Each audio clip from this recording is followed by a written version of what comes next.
Hey guys, welcome back to another tutorial video. So in today's video I'll show you how to book a doctor appointment on Zocdoc.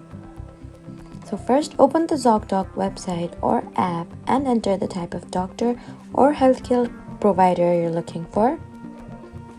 Then enter your location and choose the insurance plan you have if applicable.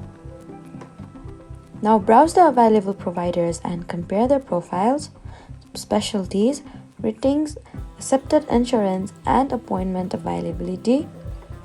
Once you find your provider you want to book with, then select an available date and time.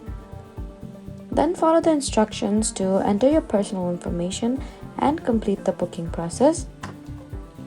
Before confirming, double check the appointment date, time, location, and provider details.